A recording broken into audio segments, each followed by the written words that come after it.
Alright, welcome back. This is MDog, and we are actually here at Yama.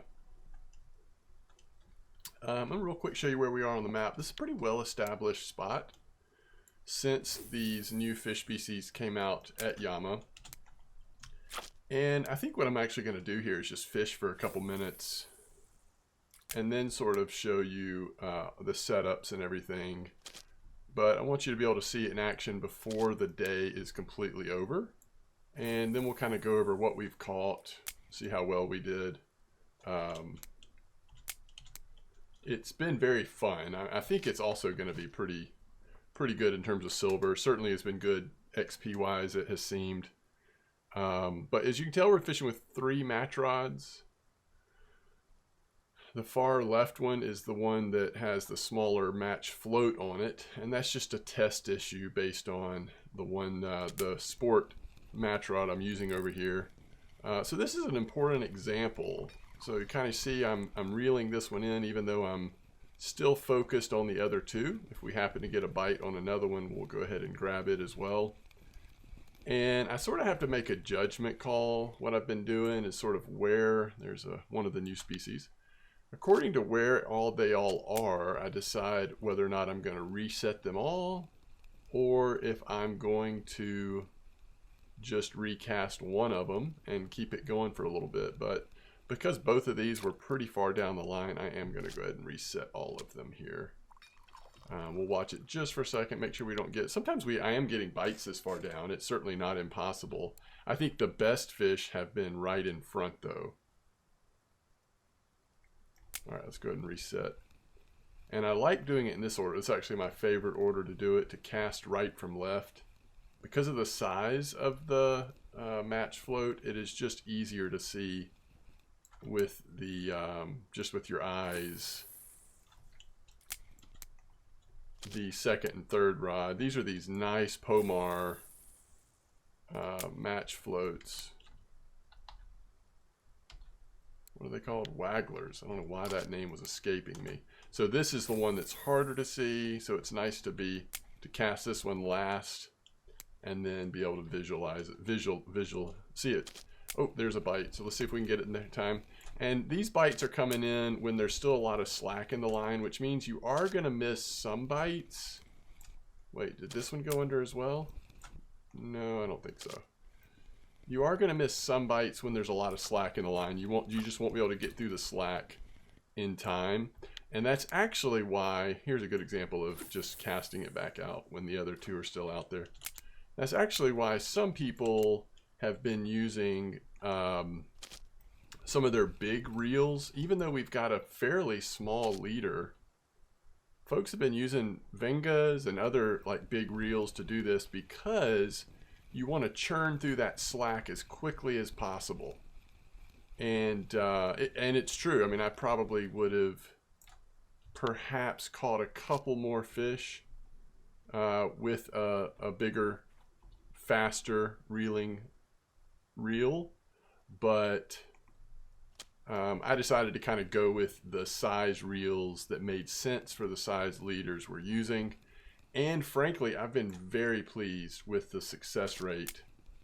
So it's not been too bad. It has not required me hitting control right click a lot. I've really just, once the waggler goes down, I just go ahead and immediately start reeling through it. And typically the bites are present when I do it that way. So it's been good.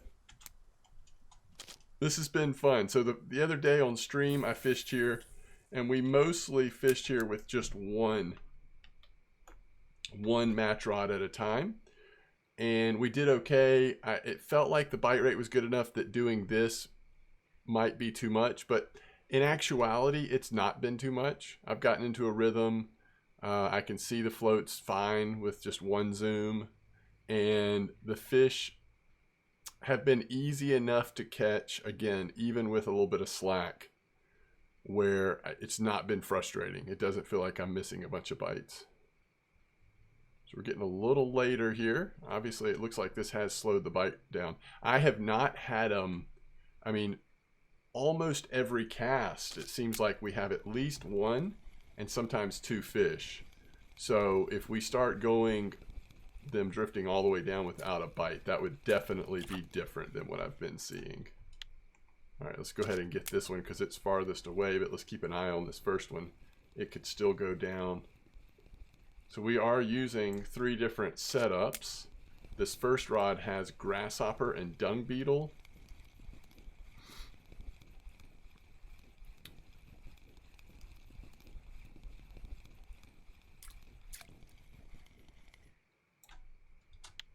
The second one has dung beetle and cricket, and the third one has dung beetle and mayfly larva.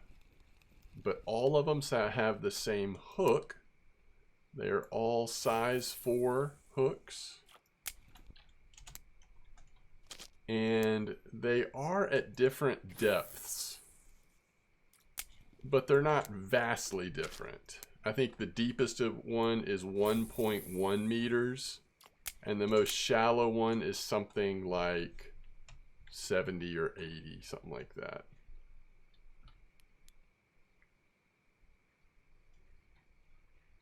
I am at a 28 meter clip.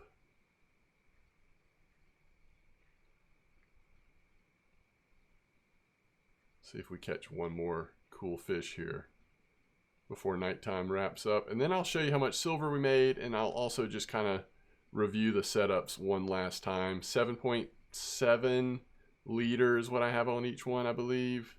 But we'll review all that one time before we wrap it up. This is sort of why I wanted to... Oh, did that just get a nibble? This is why I wanted to go ahead and focus on fishing for a couple minutes, because I knew nighttime was coming and it would slow way down.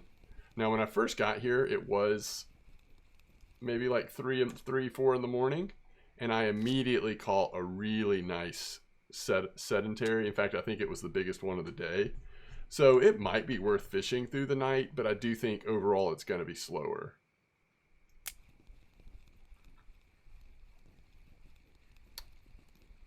Even though it's, let's see, almost 10 p.m., I'm going to do one more cast. We're going to let them go in front of us one more time. See if we don't get just one last fish.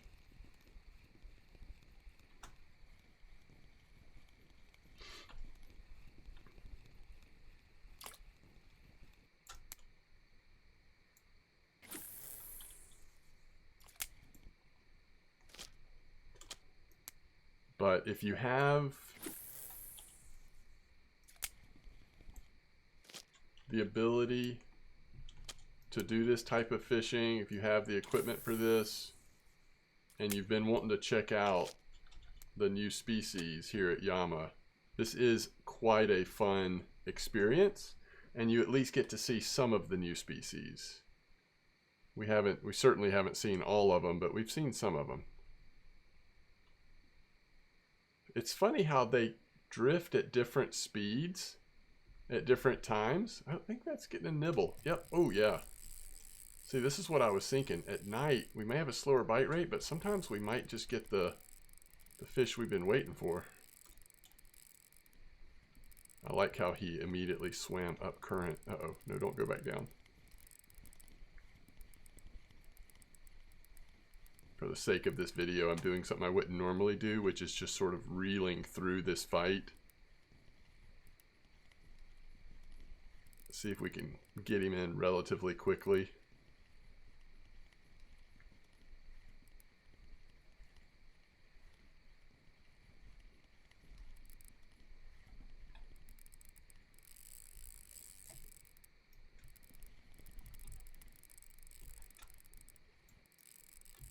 Let's kind of walk to him so that he's not using the current against us.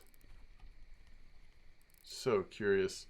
Is this going to be... Oh, that is not what I thought it was going to be. But I will take it. This is where those 7.7 liters do... you feel them. Yeah, 5 kilo Dolly Barden. That's cool. All right, let's get these rods back. Oh my goodness. We're gonna spool ourselves down Yama River. Isn't it amazing how well these wagglers, these really are, if not the best waggler in the game, they are certainly competing for that recognition as the best waggler. That was such a good fish. I think let's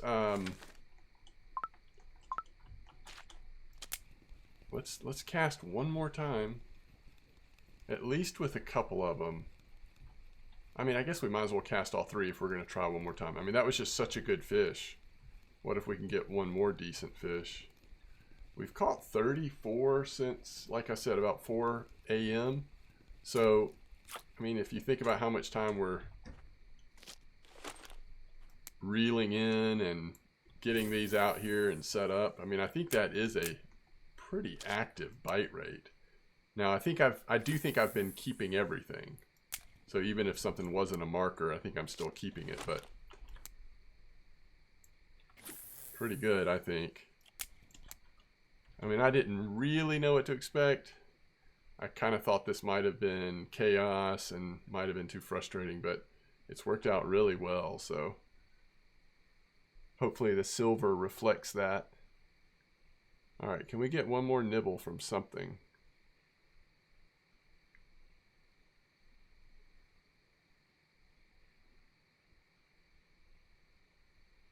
See how much slower it's drifting this time?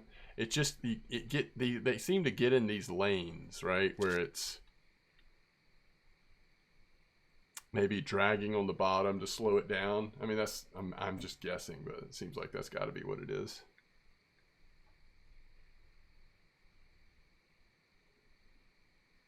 All right. Now it's truly late in the evening. It's almost 11:30. So we'll focus on what the setups actually look like now. I do think if I had to pick one, I think the first setup was the best.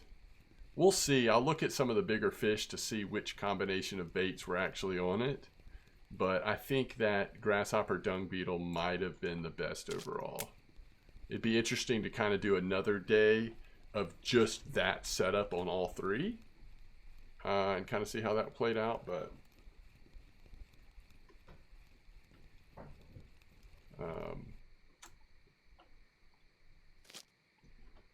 so here's the first setup.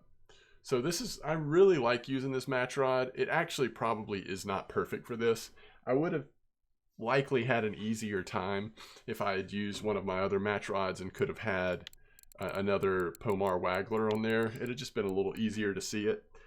But I love using the sport match. So since the size of the leader was okay for this, I decided to just use it, but not ideal. So on this one, we use the 12-gram Waggler. Again, same leader, same hook size, a little bit different bait combination, but that's what's important. And then on this one, same leader, 7.7, same hook size, dung beetle and mayfly larva. Okay, so this third one we had at 1.1 meter. The middle one we had at 95 centimeters. And the first one we had at 80 centimeters. So 80, 95, 110, something like that. Kind of spread out even at very similar depths. And once again, we're at 166, 213. And let's look at what we caught. So let's go by weight and by species. So the best blunt snouted linnet came in on dung beetle and mayfly larva. The second best one, same thing, dung beetle, mayfly larva. So if you're looking at the blunt snouted linnet, it seems like that might be the bait. We did have a couple of cohos on the dung mayfly. That Dolly Varden you saw me catch was on the grasshopper dung beetle. The best East Siberian was grasshopper dung beetle. We had a couple of non-marker rainbow trouts. Here's a lot of the XP and probably most of our silver is going to be on these sedentaries, these masus. And the largest one was grasshopper dung beetle. Second, grasshopper dung beetle. Third, grasshopper dung beetle. And I think that trying to target these is a pretty good idea. Dung beetle cricket, that's the first time we've seen that. Remember, dung beetle cricket was the middle one. Sharp snouted linnet 2.0 is not a bad one. Grasshopper dung beetle. There's that bait again. Sockeye, it's not even a marker, came on the cricket. So Yugi, another one of the new species, and the larger one came on dung beetle mayfly larva. And I think if you look, the second one came on grasshopper dung beetle, but I think if you look on these, mayfly larva does show up a lot. So if you're wanting to target one of these, that might be the way to do it. And then white spotted char, look at this healthy one, 6.8 kilos, dung beetle and mayfly larva. So the dung beetle mayfly larva, I guess it seems to me as I'm looking at this, does open you up to the highest variety of species. But in terms of the new species, blunt snouted linnet, the sedentary, and the yugi, those are the three that we're catching, at least currently in this spot.